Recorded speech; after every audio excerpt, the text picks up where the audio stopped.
A rather poignant song there from Green Day. Time of your life, Dobbo. Yeah, it certainly is.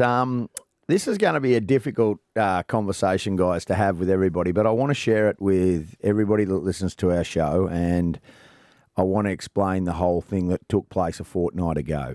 You might have seen on Channel 9, for anybody that's watching over the weekend, that I'm doing a big exclusive, as they say, on my health. And let's just wind back the clock.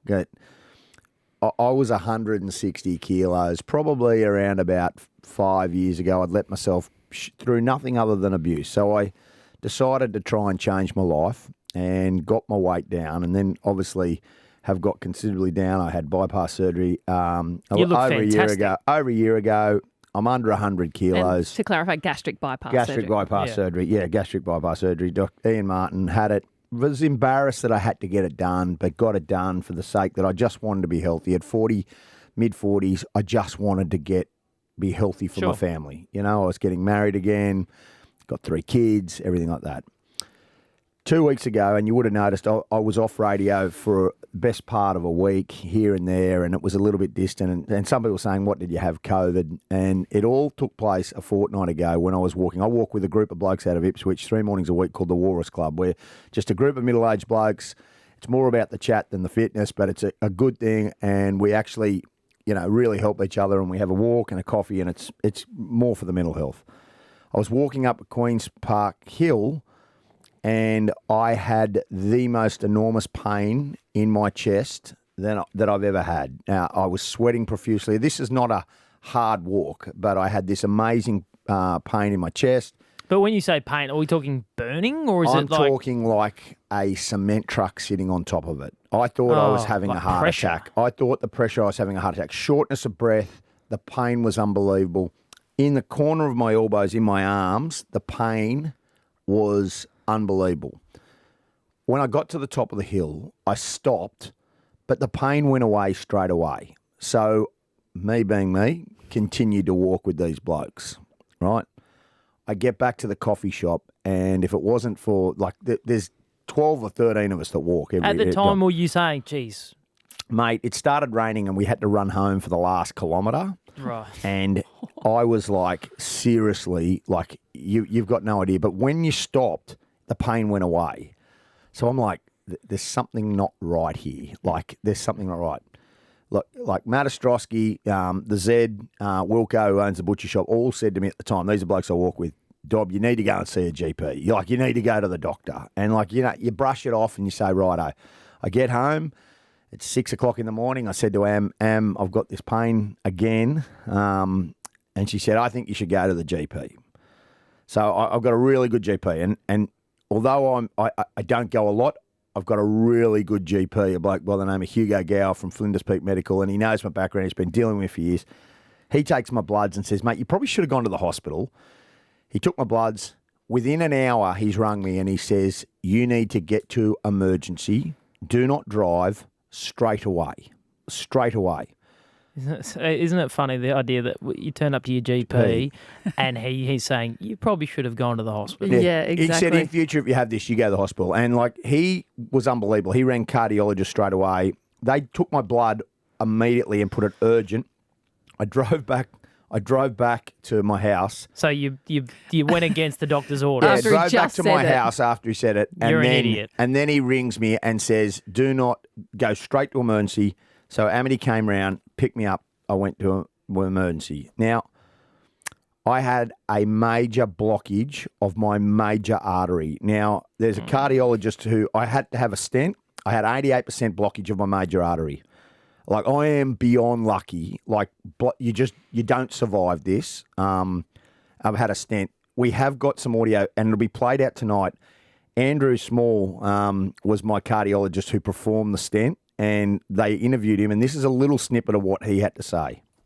Dobbo had a severe lesion in the most important artery that supplies the heart muscle, and a lesion in that location we often refer to as a widowmaker lesion. That is frightening. Did you have any symptoms before this moment? Lisa, I can't lie about this. I was getting pain in the chest and my arms for 6 weeks prior. And I was putting it down to the COVID vaccination, that I'd had my booster, that I'd had a flu. My back is always constantly out, that I was having. But when I cycled and swum, it didn't matter. When I ran, it was a narrowing. Now, I can't talk about this enough, but this is all my fault. This is completely my fault.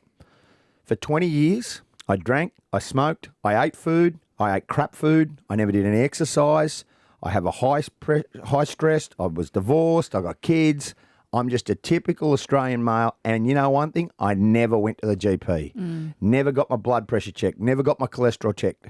Just thought I was invincible. The last 2 or 3 years, you know what? I've completely changed my life.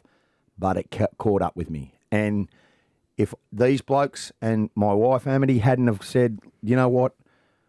We're going to get... And these doctors have got me in and I had the stent put in, I am dead. There's no two ways about it. And I get upset about it because I've got little kids. I've got Ella Daisy, who's 3. I'm just remarried. I've got older kids. And I don't want to die at 45. Like, It's so young. You just shouldn't. And I can't tell people who are listening to this, and I'm going to make a difference for everybody, and you'll see it tonight on Channel 9. You will see all this tonight on Channel 9, the whole story. Men, you've got to go to the GP and get your bloods checked. You've got to get your blood pressure. You've got to get your cholesterol checked. I can't tell you. It happened to me. I am on blood thinners. I'm on aspirin. I'm on cholesterol tablets for the rest of my life. And I caused it all myself. No one else, me.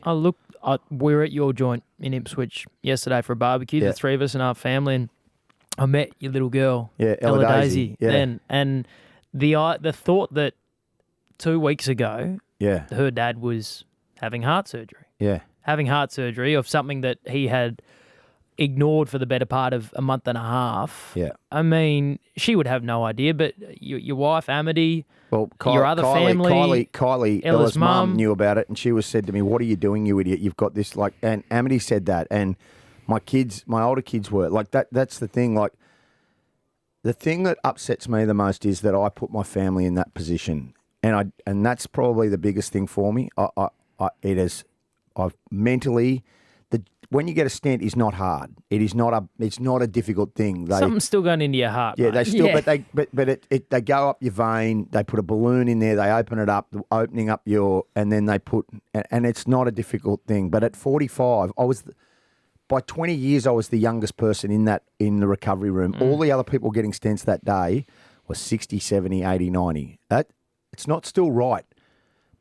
But there's so many blokes walking around there ticking time bombs who don't go and get checked. And I just can't say enough, please, blokes. Do you think you didn't get checked because you were scared of what the results would be? 100%. Yeah. 100%. You stick your head in the sand, Liesl, because you know what? It'll go away. The problem will go away. It doesn't go away. It gets worse. Can I ask you, off the back of that and the message you're sending to blokes out there, and women too, there will be people out there sitting in their cars or wherever they are listening to this who are internally acknowledging, I'm doing the exact same thing right now. The support you received, not only from the medical fraternity, but your family and your mates off the back of this, was there anything to be ashamed about? No, there wasn't. And I probably am at that point where I say, I've got to be able to, people don't need to be ashamed about it. I've got to thank a lot of people. The 2 cardiologists from St Andrews Hospital. St Andrews Hospital, unbelievable. The nurses there that reassured me in the coronary care who were there when I came out of recovery, unbelievable. I can't talk enough about them. But there's no embarrassment in going to a GP and getting it checked. They can fix it. They can actually fix this problem. But if you don't go, you know what the problem is? Brown bread, and that's the long and the short of it. So we're going to do a lot on this show. I know you guys, and you guys have been wonderful. You've known about this the whole time. We just haven't been ready to talk about it. Tonight it goes to air on Channel 9. Channel 9, the what whole time? story. It'll be after the sport, so about Okay. 6:50. But I want everybody to understand, please go and see a doctor.